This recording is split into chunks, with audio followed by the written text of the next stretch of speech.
Welcome to Night Radios, where every story is a soft whisper, and every whisper leads you gently into sleep. Let the world fade away just for a while. Tonight, I have a story just for you. Have you ever wondered what happens to a single page when it slips out of a book and lands somewhere magic? What if that page had a voice, a question, and a journey waiting to be read just by you? Before we begin this story, don't forget to like, share the video, and subscribe to the channel. Your support means the world and helps us create even more beautiful stories, just like this one.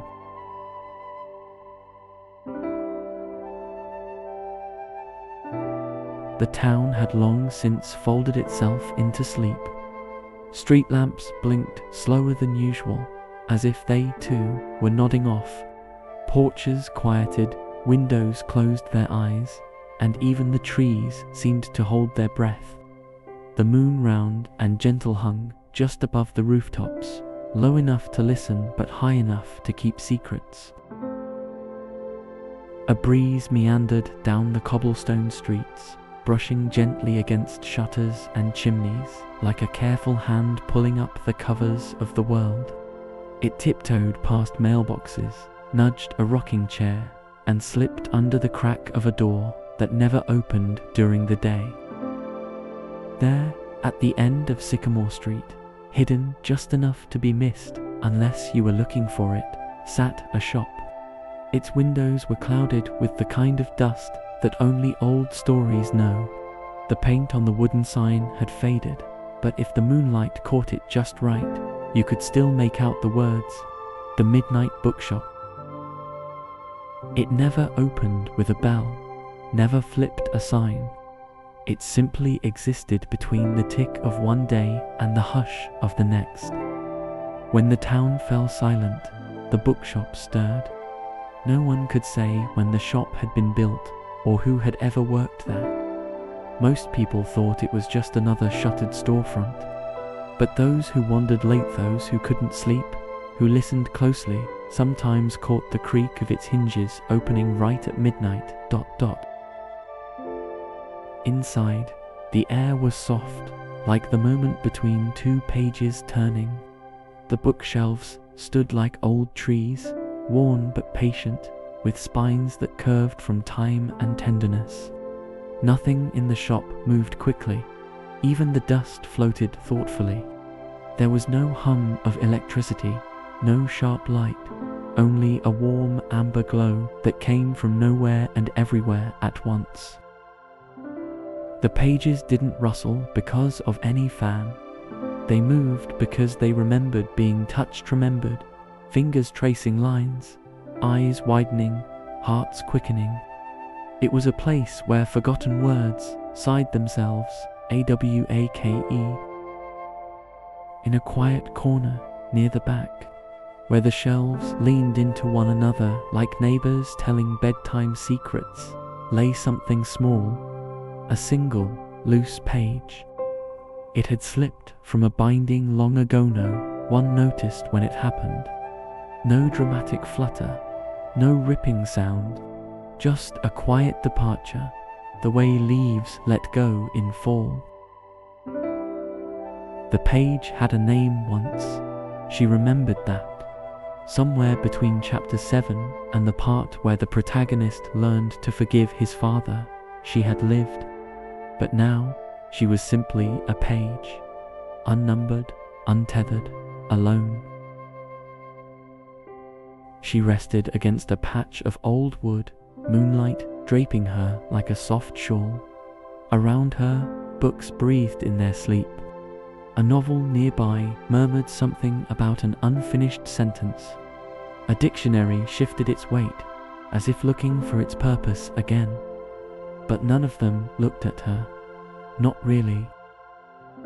She stared up at the ceiling beams, worn and cracked like elder hands, and whispered softly into the stillness.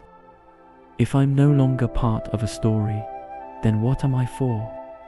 Her voice didn't echo. It simply settled into the air, like a bookmark sliding between pages no one planned to return to. The question lingered, not heavy, not dramatic, just honest. It wasn't spoken with desperation, it was quieter than that. The kind of question you only ask when you're surrounded by silence deep enough to answer back. The page, she remembered faintly, let the quiet fold around her. She wasn't sad exactly, just uncertain. The kind of uncertainty that comes not from fear, but from floating, like a feather between gusts of wind, ... Outside, the town snuggled deeper into sleep. A curtain swayed gently. A dog sighed in its dreams. And then, as if on cue, the old clock above the doorway ticked once, then again.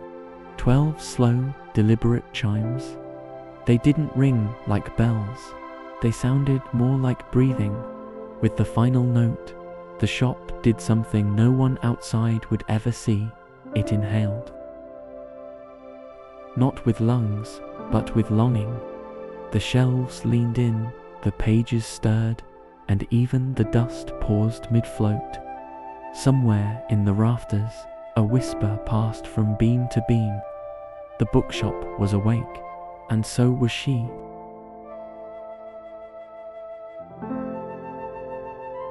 The bookshop didn't open with ceremony. No lights flickered on, no music played. But something subtle had shifted, as if the very air remembered how to breathe again. Paige felt it, though she had no lungs. Something in her edges stirred. The wooden floor beneath her hummed softly, like it had once carried the footsteps of 1,000 readers and was now exhaling their stories, ... She hesitated for a moment, still resting where the moon had cradled her. She had never left this part of the shop before. It was safe here, quiet. But the silence tonight wasn't the kind that asks you to stay still. It was the kind that invites you to listen. A faint creak came from the shelves nearby, not sharp or sudden, more like an old friend stretching in their sleep. Paige turned ever so slightly. The shop, in its own quiet way, had opened its arms. And so, slowly, gently, she let herself slide from her patch of floor and drift forward. The aisles welcomed her. Books leaned toward her, just a little, their covers soft with time. She noticed tiny things she hadn't before, titles rubbed away to a whisper, corners held together by memory, not glue. The shelves didn't loom. They swayed, as if they were breathing in tandem with her THOUGHTS. Each step brought with it the faintest echo, not sound exactly, but presence. It was like walking through someone's dream and finding your name tucked in the margins. Paige passed a stack of books bound in velvet, their spines curled like sleeping cats. A small mirror rested beside a novel with no title, and when she looked into it, she didn't see a reflection, just a flicker of light, like the glint of an idea not yet WRITTEN. Then she saw him. Sitting atop a desk near the back of the room was a small bottle, round and squat, with a cork half sunken into its mouth. Ink stains bloomed down its sides like bruises from another time. He didn't speak right away, but when Paige moved closer, he gave a gentle nod, as if he'd been expecting her all along. His voice was not smooth. It stuttered, like ink hitting dry parchment. But there was something soft behind the skips, something kind. "You're not from here," he said, with a tone that didn't judge. "I fell out," she replied, unsure if she needed to explain more. The bottle rocked gently, not with surprise, but with familiarity. "We all fall out of something." He told her his name was Sir Inkblot, not because he had been knighted, he joked, but because he once spilled over a letter so beautiful someone cried, that seemed worthy enough of a title. He shared pieces of his past, not all at once, but like sketches. He had been part of love poems never sent, of journals closed mid-thought, of apology notes folded into jacket pockets and forgotten. "I never made it to the end of anything," he said, "but I stained things, left marks." Paige listened carefully. She hadn't thought of ink as something that lasted. Paper, maybe. Covers, perhaps. But ink always seemed like it faded first. Sir Inkblot leaned just slightly forward, and for a moment Paige thought he might tip over, but he held steady. "The meaning of a page," he said slowly, "is not just in the story it comes from, but in the fingerprints it remembers." That stopped her. The words didn't echo, they settled. She thought of the hands that once held her, the eyes that skimmed her lines. She couldn't remember their faces, but maybe her fibers did. "Then I'm not just lost?" she asked, unsure if she truly wanted the answer. Sir Inkblot smiled. "Not lost, just between chapters." The warmth of that stayed with her. She might not belong to the book she'd fallen from, but maybe she carried pieces of all the people who once held her. Maybe her edges weren't broken, they were worn from use, from love, from being chosen over and over again. She wanted to ask more, to stay, to linger, to wrap herself in the quiet company of this inky elder. But something shifted. A breeze crept through a crack in the window painting, and curious. It brushed against the desk and tickled her gently along the bottom. Not a shove, not a warning, just an invitation. Sir Inkblot seemed to feel it too. He tilted his corked head. "The shop is still dreaming," he murmured. "Follow where it leads. It remembers you now." Paige looked back once as she drifted farther into the shop. The light near the desk dimmed, and the shelves rearranged themselves behind her, slow and deliberate, like tall trees leaning into new paths. She didn't know where she was going, but the floor felt familiar beneath her. The air hummed with stories not yet told, and somewhere behind her, ink settled again into stillness.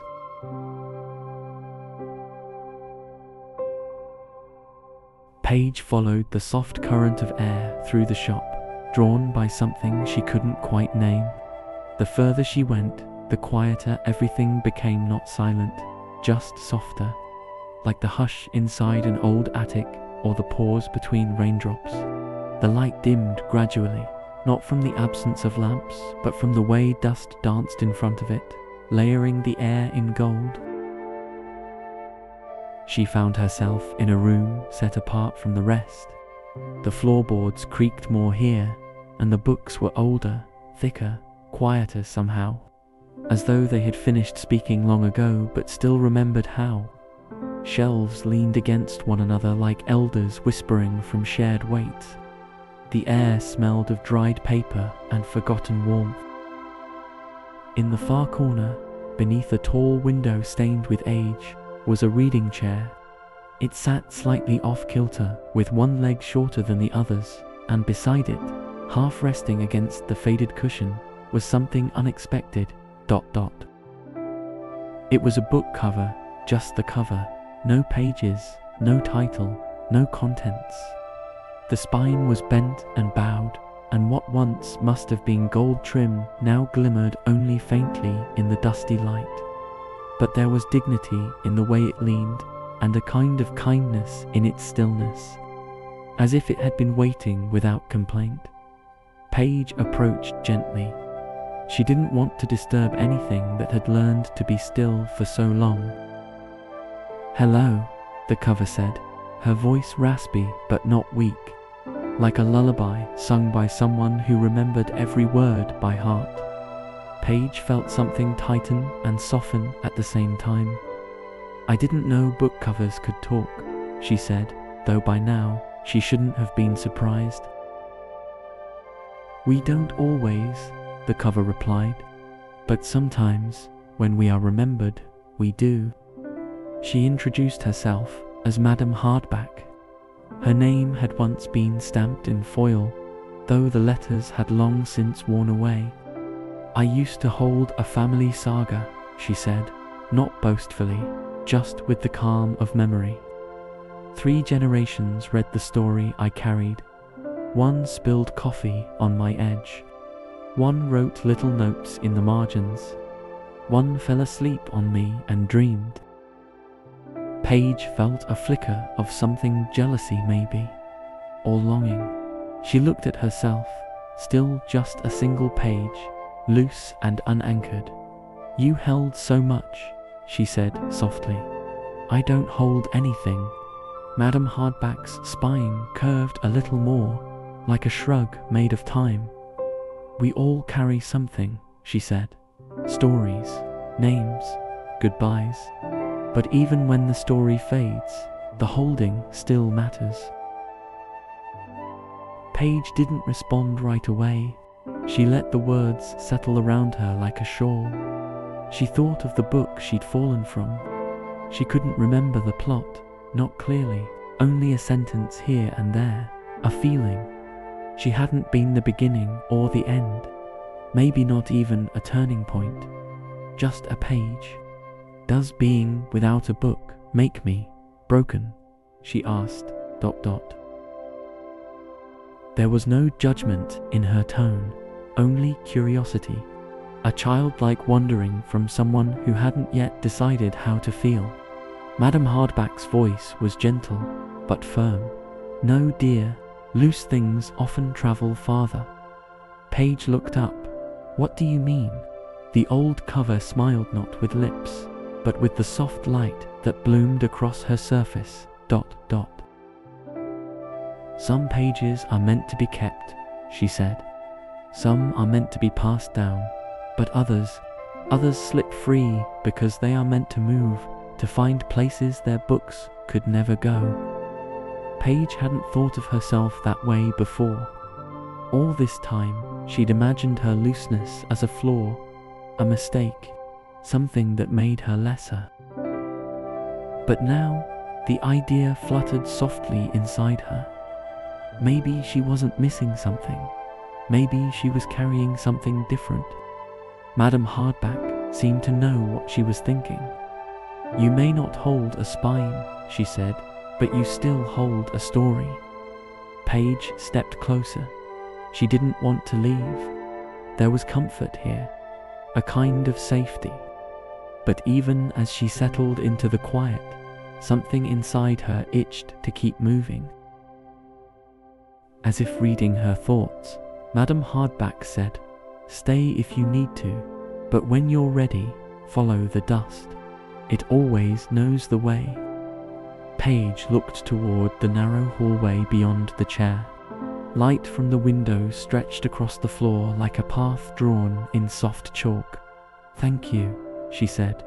The cover didn't answer. She didn't need to. Paige turned and began walking again, this time with a little more weight in her step, not heaviness, but substance. She wasn't sure where she was going, but she no longer felt like she was falling apart. Behind her, Madame Hardback rested back against the cushion, cracked spine and all, and closed her invisible eyes. And somewhere in the quiet, a breath of dust lifted, like a promise unfolding. The hallway ahead was narrow, but not in a way that felt tight or unwelcoming. It curled like a ribbon through the belly of the bookshop, its walls lined with loose pages, some drifting slightly as if caught in the memory of a breeze. Light pooled in soft patches on the wooden floor, filtered through little cracks above that didn't seem to lead to anything in particular. The air was thick with the scent of old ink and candle wax, though no candle could be seen. Paige moved slowly, not out of fear, but in reverence. The shop had begun to feel less like a place and more like a breath, one long, careful inhale that hadn't yet exhaled. She could feel her edges shift with every step, as though the space around her were gently reshaping her in ways she couldn't quite name. She turned a corner, and suddenly the quiet cracked open with a burst of motion. Something zipped past her with a rustle and a whoosh. Then again, and once more, a figure darted from shelf to shelf, bouncing off books, swinging from the cords of overhead lights that had no bulbs, and landing with the grace of a leaf caught in an upward gust. He was no larger than she was, slender and flexible, with a frame that seemed stitched together from the softest leather and a little fray at each edge. He was marked in faded colors, reds that had once been brighter, blues that whispered of years lived fully, and he was laughing, not loudly, not the kind of laugh that asks to be noticed, but a laugh that hummed from somewhere deep, as if his whole body smiled when he moved. He saw her and grinned, spinning in midair before landing in a neat fold near her feet. "Well, hello, wanderer," he said, bouncing slightly on his corners. "Did the shop call you too?" Paige blinked. "I suppose so." He stretched his edges, flipped himself over like a fish and back again, then gave a little bow that almost made him fall over. "Skip," he said. "Short for nothing, long for adventure." Paige tilted slightly. "You're a bookmark."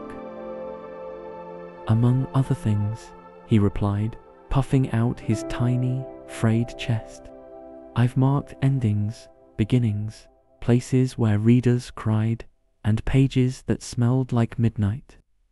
"You've been in a lot of books?" she asked.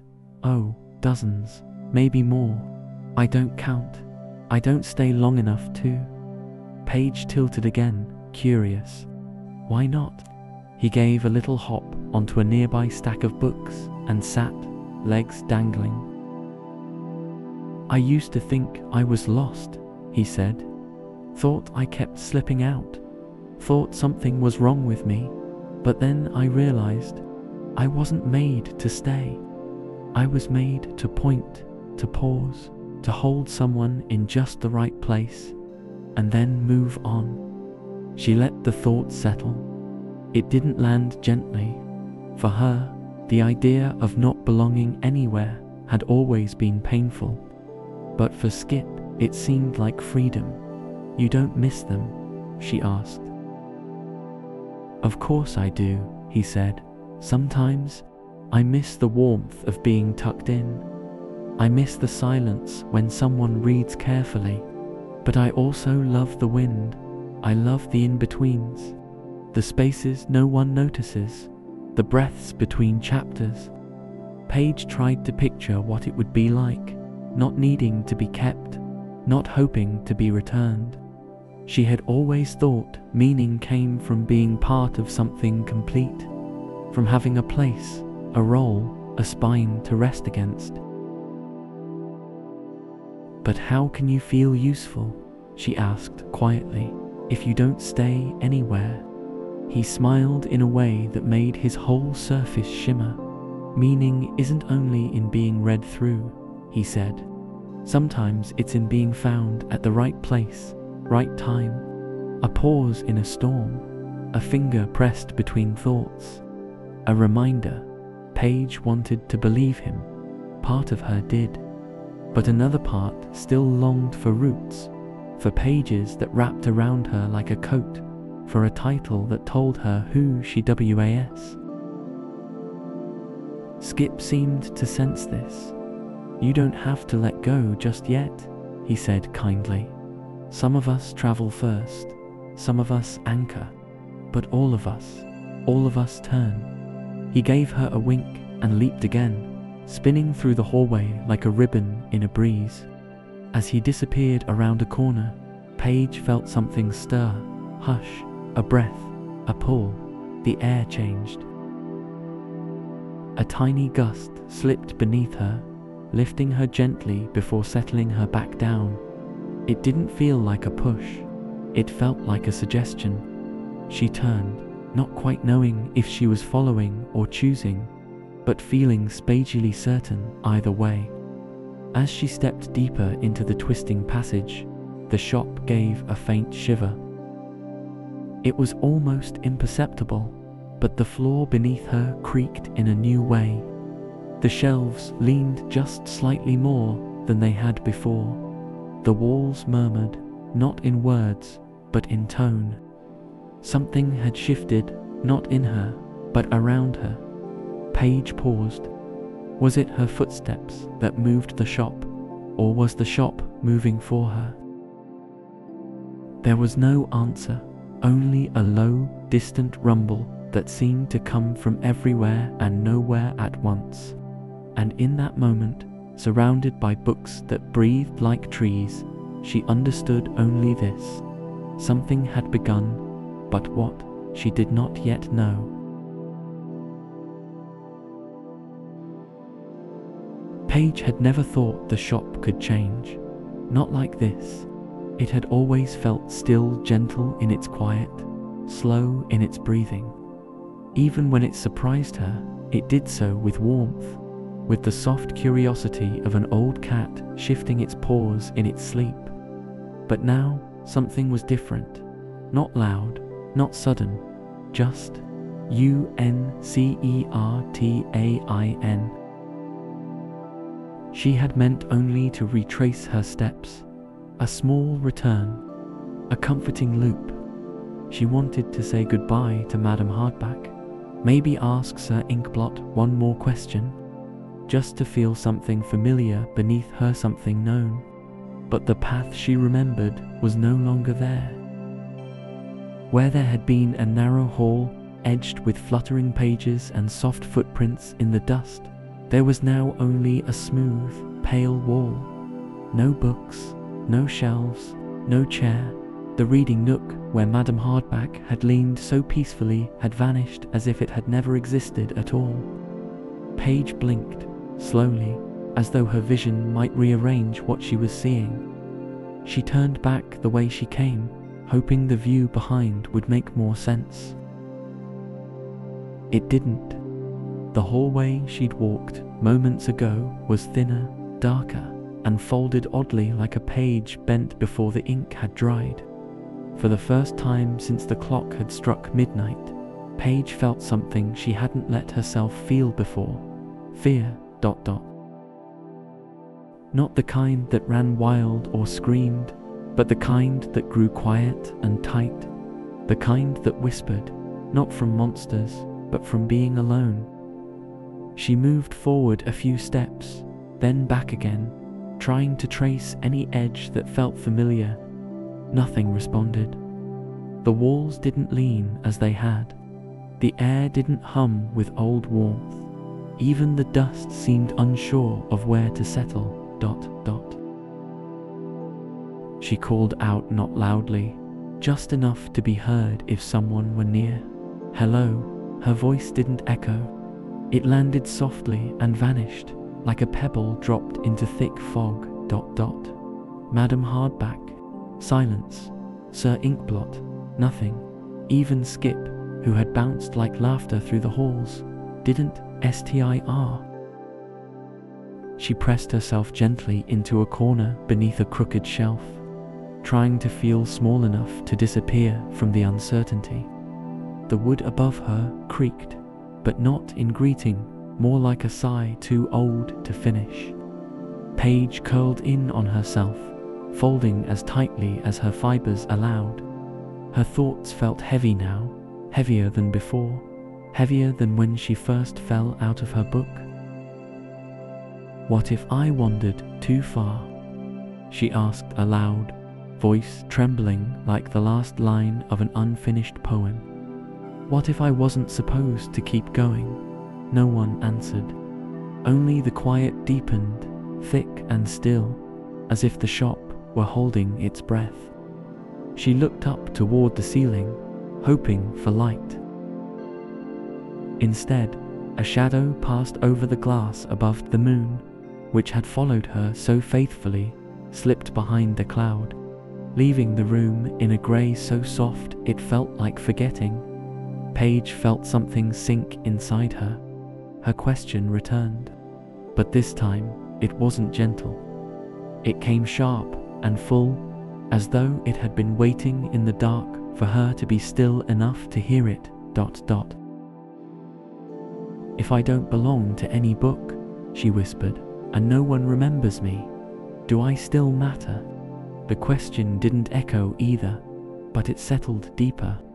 She thought of the books she had passed, all full, all finished, all held. She thought of the Paige she used to be, where she had come from, whatever words she once held. But none of it felt close now. None of it felt reachable. The stories she had visited, the voices she had heard, even the spadgy sweet laugh of Skip, they all felt distant, blurred, like dreams, minutes after waking. And then something soft tapped the ground beside her. She looked down. A single drop of ink had fallen. It spread slowly on the wooden floor, a dark bloom in the dust. Another drop followed, then another. No bottle tipped, no pen had moved, but the air above her trembled with something unsaid. It was raining ... indoors, not with water, but with ink. Each drop fell like a forgotten word, like the comma someone never added, or the name someone meant to remember but let slip. It didn't splash, it seeped.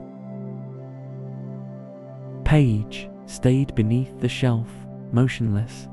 The rain didn't frighten her, not exactly, but it filled the space around her with a kind of quiet ache. Like the room itself had begun to cry, but so gently no one would know. She watched it gather, watched the ink slide toward her, but not touch. And somewhere deep inside, she wondered not with panic, but with a kind of soft ache. If no one was reading her anymore, did her story still have a page to turn? The rain continued, slow and steady, and in the stillness, something stirred far away, barely heard, like the breath of a dream choosing not to end. The rain fell without sound, not because it was quiet, but because it carried a silence deeper than silence, like ink that didn't need to be read to be felt. It slid down the wooden beams, gathered in the corners, and rippled through the grain of the floor like soft words being whispered too gently to HEAR. Paige stayed curled beneath the crooked shelf, her edges trembling. She didn't know how long she'd been there. Long enough to wonder if time moved differently in this place. Long enough for the fear to change shape from something cold and sharp to something hollow and still. The shop had stopped answering. There was no creak of shelves adjusting, no glow of familiar corners, only the spadgy, steady drip of ink falling where ink had no reason to be. It pooled like memories that didn't belong to her, seeping into the edges of the night. She closed her eyes not to sleep, but to disappear just a little. Then, softly, something hummed, not a voice exactly, more like the beginning of one. A sound so low and round it felt like it came from the walls themselves. It moved like a melody forgotten by a child and remembered by the wind. It rose and fell in minor tones, not sad but full, like someone had wrapped every quiet goodbye they'd ever said into a tune and let it wander free. Paige opened her eyes. Out of the dark, between beams of moonlight and the fading mist of the rain, came a figure, small, graceful, not walking so much as weaving. It was a cat. Her fur was pale grey, brushed with silver around the whiskers. A soft bell hung from her neck, no brighter than pewter, and it rang in keys that didn't quite resolve. Her eyes were clouded, but her steps were sure as if she moved by memory rather than sight. The cat came closer, then sat, tail curled gently around her front paws, her head tilted. "You're too quiet to be forgotten," she said, voice like velvet folded around a lullaby. Paige didn't answer. She didn't know how to speak in the presence of something so old and gentle and certain. The cat blinked slowly. "Name's Luma. I sing stories I can't see anymore. Some say that's odd, but some things don't need eyes to remember." Paige sat up, just a little. "You can't see?" Luma smiled. "No, but I hear where stories are hiding. Yours has been loud tonight." Paige looked down. "I didn't mean to be loud." "You weren't," Luma said softly, but longing echoes. The rain slowed. It hadn't stopped, just softened into mist. The droplets no longer clung to the wood, but lifted, suspended as if unsure of their next form. And in that stillness, Luma began to sing. The song had no words, not the kind Paige could name. It sounded like paper curling in warmth, like the hush of a room after the last guest leaves, like someone humming in the dark to keep themselves company. The notes rose gently, shaped into something familiar but never quite remembered. Paige closed her eyes again, not to vanish, but to feel. Luma's song wrapped around her, not as an answer, but as a comfort that made the question less lonely. As she listened, she began to see things, not with her eyes, but with something underneath them. She saw forgotten pages dancing with dust motes in morning light. She saw empty chairs still warm from someone's story. She saw the pause after a sentence that changed someone's life. And she realized that not all stories waited to be read. Some just waited to be felt. The ink rain thinned, then drifted away like fog leaving a window. The pages on the shelves around them stirred ever so slightly, as if applauding in their sleep. Luma turned to her. "Not all stories are written with eyes," she said gently. "Some are remembered by the heart." Paige let the words sit inside her. She didn't rush to understand them. She didn't need to. Something had already shifted. Not completely, but enough. "I thought I had disappeared," Paige whispered. "You did," Luma said, nuzzling her side. "But disappearing doesn't mean you're gone. Sometimes it means you're being read in ways you can't see yet." Paige leaned into her, just a little. Luma nudged her once more and whispered, "The shop remembers you. Even when it feels like you're lost, you're being read." A patch of moonlight returned through the clouded window. It landed beside them like a blanket unfolding itself, warm and sure. Paige lay down in its glow. Luma's humming faded to a hum, and slowly, without fear, without weight, Paige drifted into a sleep she hadn't known she needed. In the silence that followed, the bookshop held its breath, not in worry, but in wonder, as if watching a story finally find its rhythm.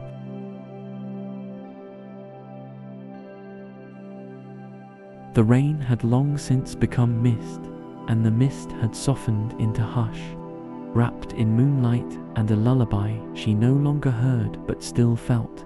Paige slept, curled beside Luma, her breath slow, her edges finally still, and in sleep the world shifted. Not suddenly, not with fanfare, but gently, like the way night gives itself over to dawn, quiet, certain, and kind. Paige found herself in a space she didn't recognize, yet it felt like it had always waited for her. There were no walls here, no floors, just open air and a sky the color of thought before it becomes a word. She wasn't sure if she was dreaming or if the shop had peeled open a part of itself that only dreams could enter. She looked down, or maybe up, and saw wings. They were not grand or feathery. They were not bright or shimmering. They were made of paper. Her paper. Each wing fluttered gently with her breath. Her sentences, those she remembered and those she had forgotten, rippled across their surface, ink dancing like birds in early flight. They didn't flap, they floated. With no effort at all, she rose.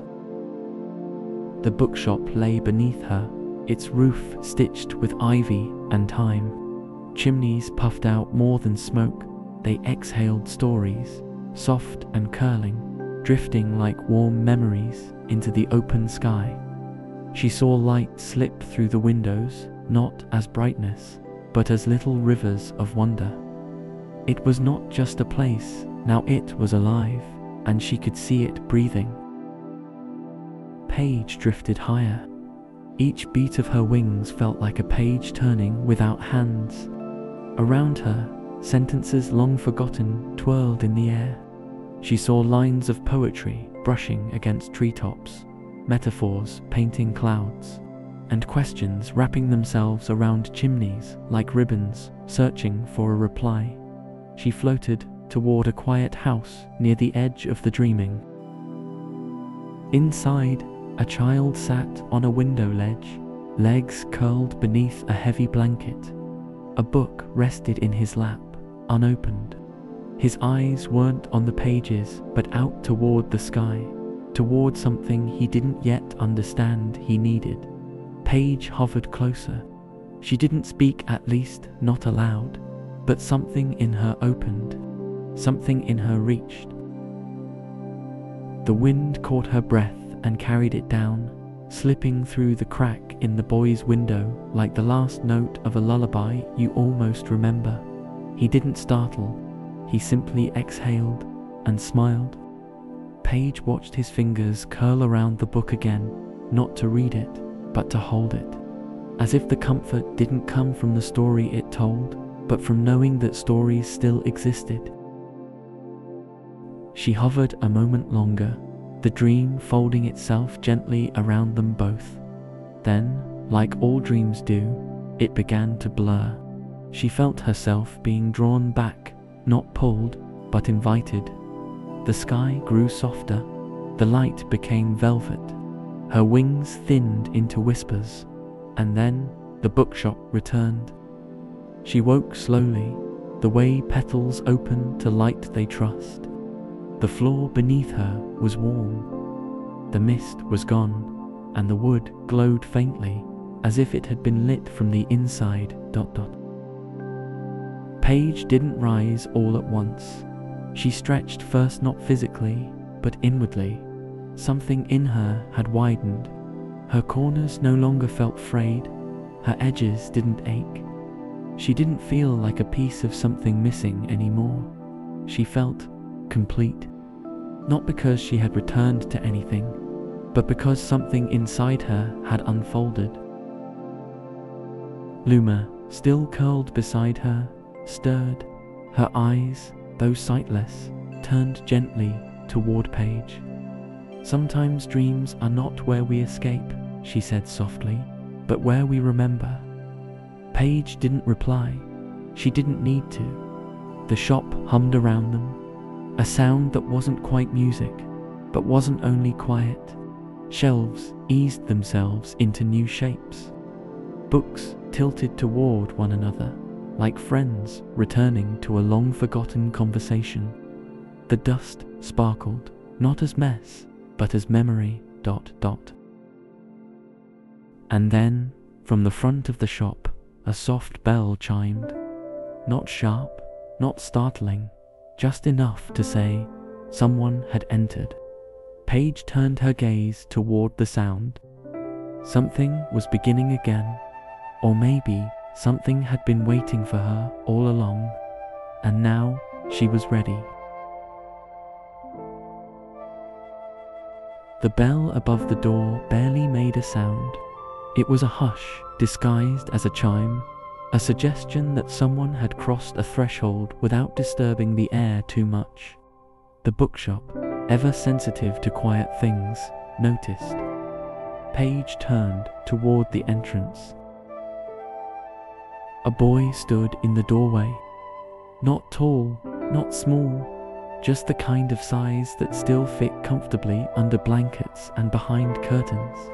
His hair was soft with sleep and disorder, like he'd left his bed not out of rebellion, but because something had called him from a dream he didn't want to end just yet. His socks didn't match. His jacket was buttoned unevenly, but his eyes were wide in the way only wonder can make them. He didn't speak. He didn't need to. He stepped inside slowly, like the shop might disappear if he moved too quickly. His hands brushed the spines of books he couldn't read in the dark, his fingers lingering on textures rather than titles. A picture book whispered as he passed. A dictionary blinked awake, then sighed back to sleep. ... Paige stayed where she was, lying near the base of the shelf where the moonlight had laid her. She had not expected to be found. Not like this. Not by someone new. The boy knelt. He didn't reach for her at first, just looked, as if he wasn't sure whether he was seeing something real or something imagined. Then he lifted her gently between his fingers. Paige felt the warmth of his palm, the slight tremble of curiosity in his grip. He brought her close to his face, not to inspect her, but to hold her like a thought he hadn't had in a long time. He began to read, not aloud, not to perform, just enough that his lips shaped the words, slow and careful, like he didn't want to miss the music hidden in the spaces between letters. Paige felt herself open. Not literally, she was already opened, but somewhere deeper, as if the words inside her, dusty and curled from time, had suddenly stretched and remembered their shape. She didn't tremble from fear, she trembled from recognition. ... It wasn't just that he was reading her, it was the way he did it, as though he'd been waiting for this page without even knowing it, as though she answered a question he didn't know he'd asked. When he finished, he looked at her for a long moment. Then he smiled. It wasn't the smile of someone finding treasure. It was the smile of someone being found. Paige didn't feel polished. She wasn't perfect.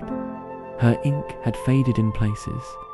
One of her corners had softened too much from the mist, but none of that mattered.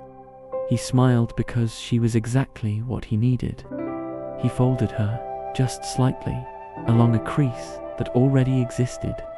Not carelessly, but like tucking a note into a jacket pocket before a long walk. He placed her in the inside pocket of his coat, close to his heart. "I'll keep you," he whispered. Paige felt it. Not just the words, but the promise inside them. And something inside her stirred. Not the kind of stir that tries to go backward. Not a longing to return to the book she had fallen from. This was something else. Something forward. This wasn't about going back to where she came from. This was about becoming part of something new. Luma, still curled in the corner, opened one eye. She didn't speak, just offered a single, soft meower sound that carried more knowing than noise. The wind, perhaps understanding the moment, gently nudged the door shut behind the boy. The bell didn't ring again. From the wall clock above the shelves, a single chime echoed, 10:00 And with it, the shop began to shift, not in the way it had when Paige was lost, but in the way trees lean into spring. The lights dimmed not from weariness, but from peace. The books settled like contented thoughts. The dust swirled once, then danced its way back to the floor. Outside, the street faded. The brick, the glass, the wooden sign with its quiet side, they all tucked themselves away as if hiding between the lines of an unwritten poem. But inside, deep inside, where the bookshop kept its quietest truths, shelf marked its memory. One page found, one story begun, and just beneath that thought, hidden in the grain of the wood, something whispered. Sometimes we don't belong to the story we fall from. Sometimes we belong to the reader who chooses us. Anyway.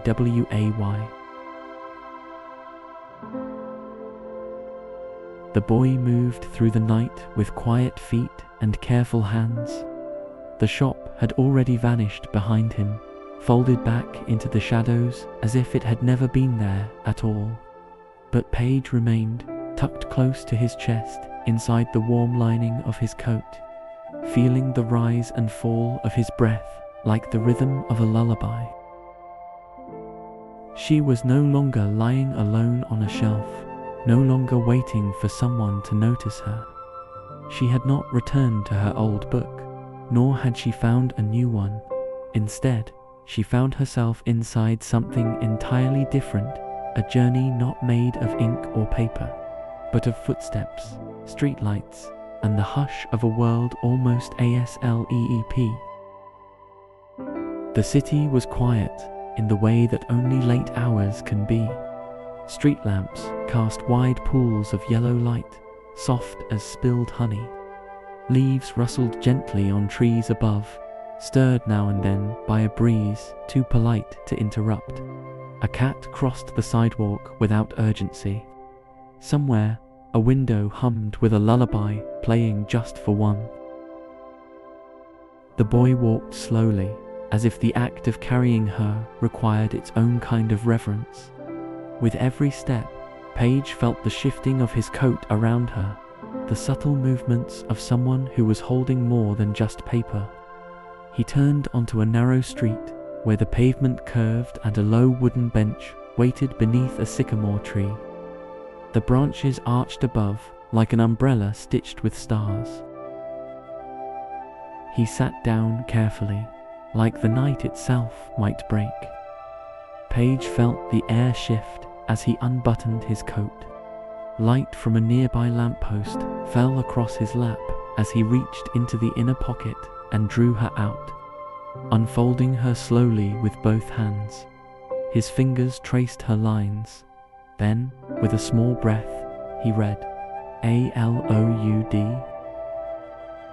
Not loudly, just enough that the words floated between them and into the air. Paige listened.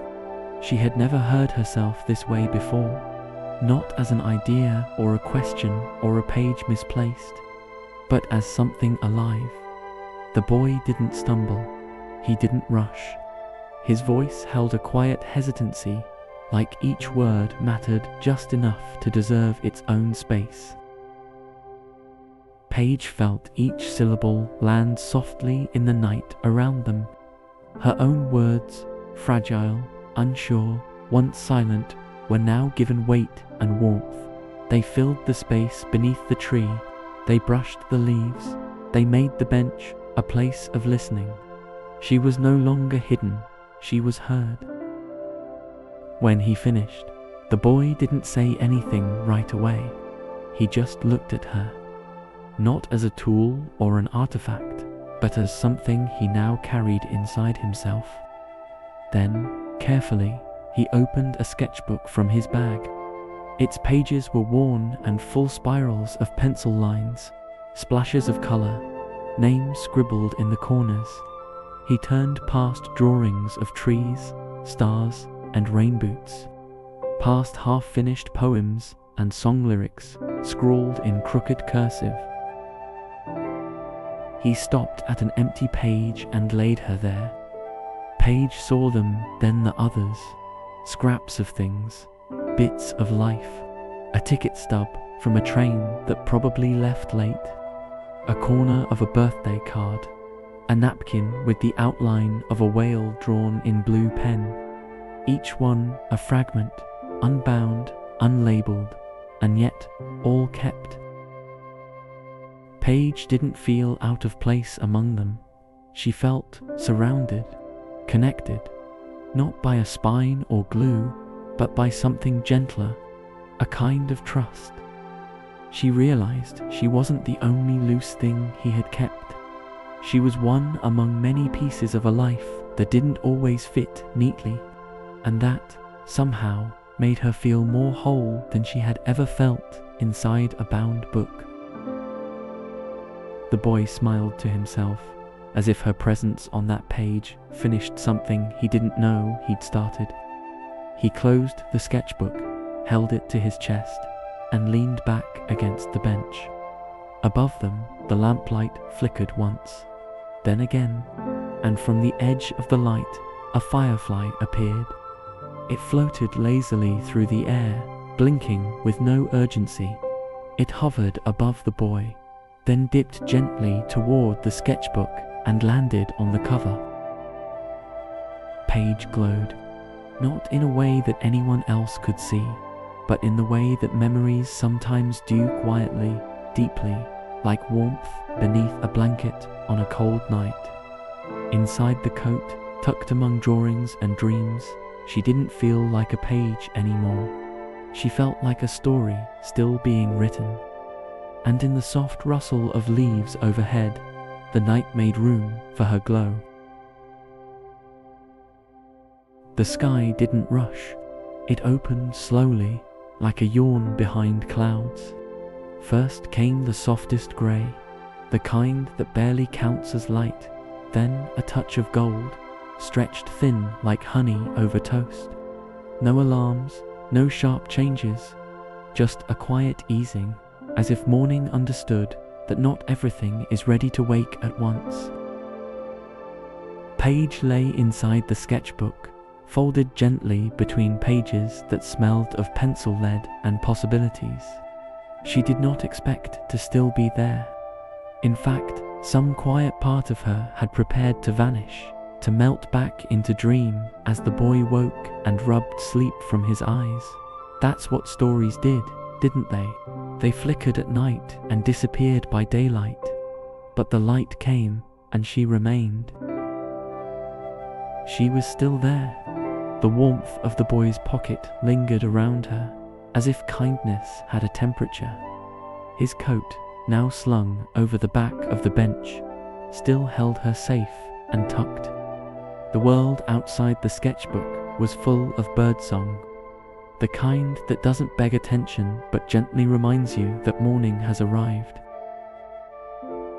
The boy stirred beneath the tree. His shoes had been kicked off sometime during the night, and one sock hung half-an.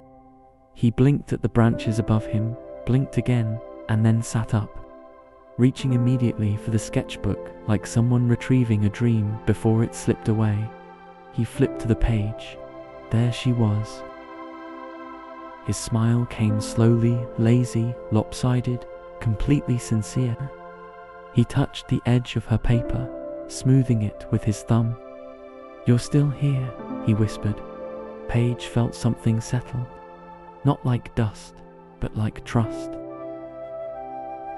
He didn't read her this time, not right away. Instead, he reached into his bag and pulled out a short pencil, worn down to a nub. He began to draw beside her, nothing too bold, just soft lines, gentle shapes, a sky with a tiny moon, a bench beneath a tree, a folded page with small wings. He didn't label it. He didn't explain. Then came scribbled thoughts in the margins, half a poem, a wandering question, a line that trailed off mid-sentence as if waiting for her to finish it. Paige didn't understand every word, but she didn't need to. She could feel herself becoming part of something that didn't end where she did. "I am not just a story remembered," she thought. "I am now part of someone's story being written." The sketchbook stayed open on his lap as he watched the world stretch awake. A mail truck rumbled in the distance. A jogger passed by with a nod. Somewhere, A school bell rang too early for someone who hadn't finished their cereal, but none of it pulled him away. He stayed, and so did SHE. Back in the bookshop, the sun slid through the highest window, touching the floor like a fingertip tracing old wood. Luma stretched on her windowsill, her tail curling like smoke. She didn't speak, but her ears turned toward the light. Sir Inkblot, still perched on his desk, let out a long, contented sigh, part ink, part memory. His cork wobbled just slightly, the way it did when he was PLEASED. The shelves didn't groan. They exhaled. Books rolled gently against one another like sleepers turning in their dreams. No alarms, no shifts, just a feeling that something had moved. Not lost, just moved. Somewhere on the middle shelf, near the spot where Paige had once rested, a small space had opened, not empty, not lonely, but proud. The kind of space left for someone who had been there, who mattered, and who had gone exactly where they needed to go. The shop would sleep again. It would wait for midnight, as it always did, for doors to creak open, for forgotten stories to wander in from the corners of the world. But for now, it rested. And somewhere under a tree, in a notebook that smelled like pine and pencil shavings, Paige lived still, not folded away, not hidden, but glowing quietly among the scribbles of a boy who hadn't needed a perfect page, just the right one. And as the light brightened across the city, she knew this morning wasn't an ending. It was the first line of a new chapter still being written.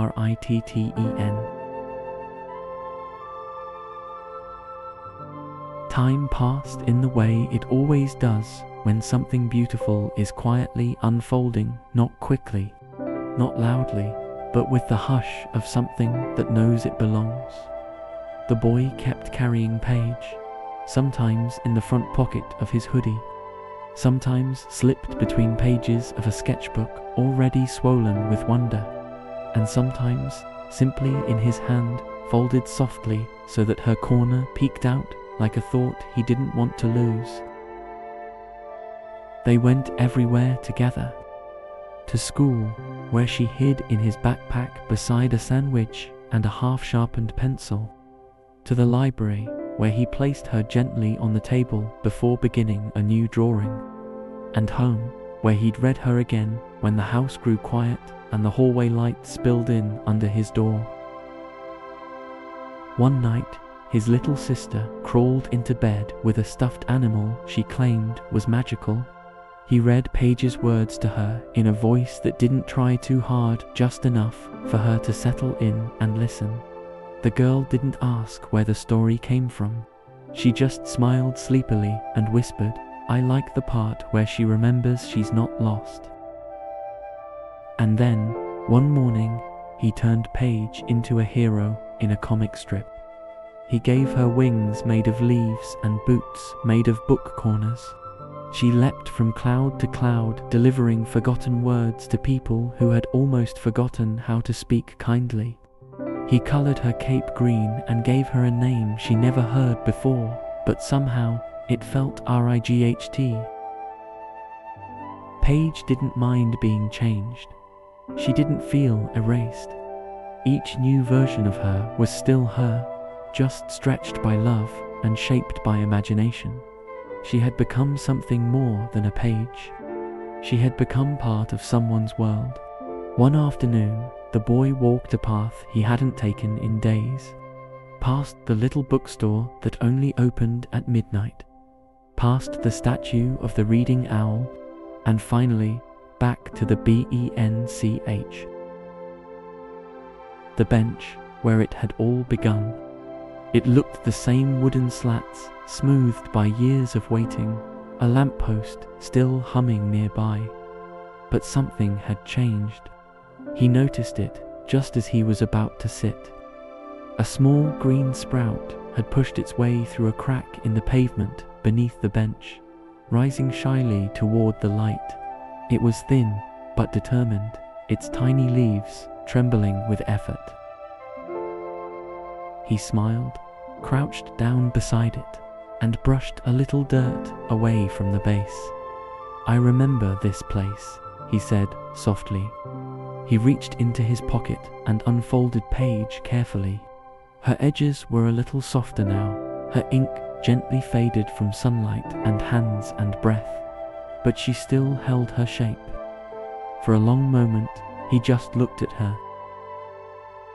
Then he pulled back a loose stone nestled near the sprout's roots, creating a small space like a secret nook waiting for a treasure.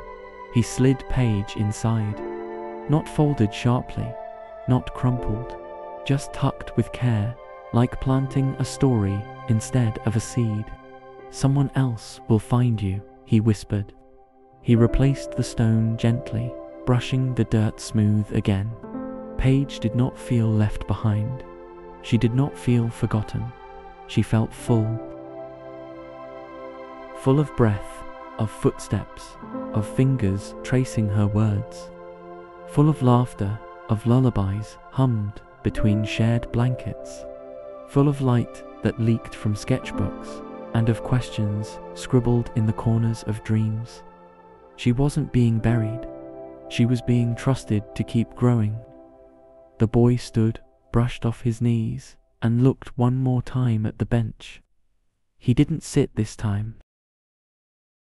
He just listened for a moment to the breeze brushing past the trees, to the rustle of a leaf dragging across the sidewalk, and to something deeper. The bench hummed. It was the same tune it had hummed before, soft and wordless, like the sound of an old story warming up. Again. The sun slipped lower in the sky, melting into gold as it touched the corners of rooftops and the edge of the boy's shoes. Underneath the bench, where the sprout stood a little taller now, something was moving. Not fast, not loud, but steady. Tiny roots twisted gently through the earth, curling around pebbles and forgotten buttons and coins someone once dropped in a hurry. They spread slowly, not seeking, but simply becoming sentence by sentence, thought by thought. Paige rested there, not waiting to be rescued, but continuing, a page in the ground, a story still growing. And far above, beyond the branches and clouds, the sky held open just enough light for one more breath before night.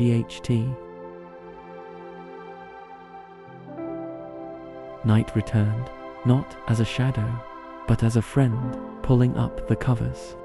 The world hushed once more, as it always did when the sky had finished its glowing and the trees had sighed their last leaf-loose breath. And somewhere down a cobblestone street that curled like a question, the bookshop creaked awake. The sign above the door gave a sleepy sway, its hinges singing a tired song.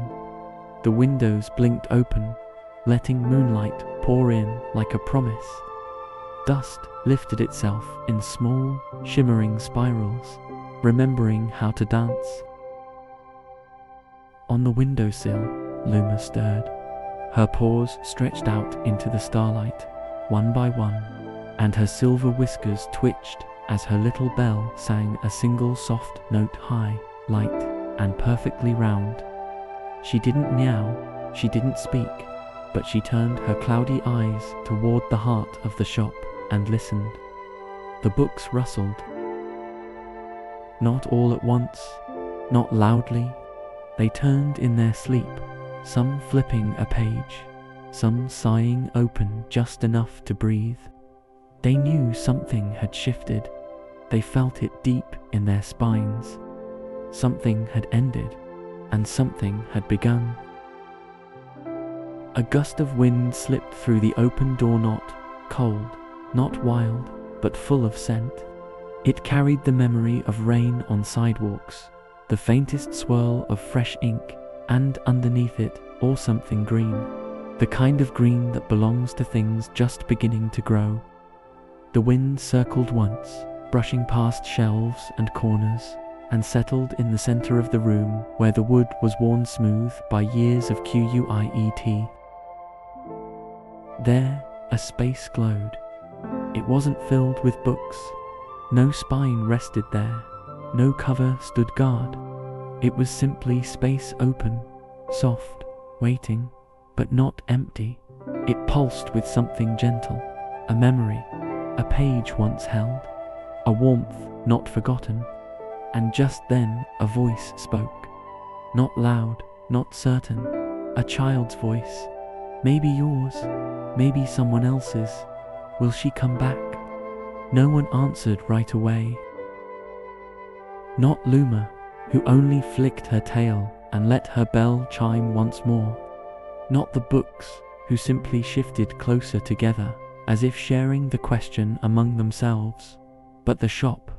The shop answered the way it always had, with a hum, a low, steady hum, like pages turning in sleep, like stories stretching their limbs, like the breath before a new word is spoken.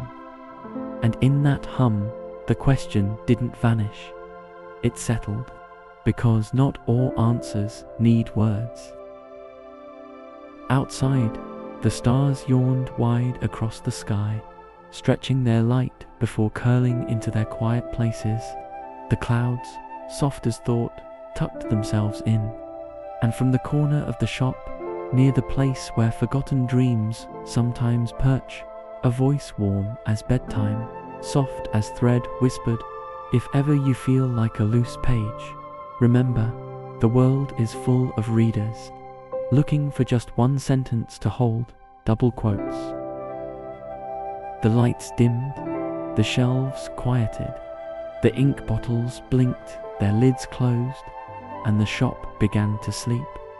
But before the dream fully wrapped around it, one last line drifted through the air, a line too soft to write down, but strong enough to stay.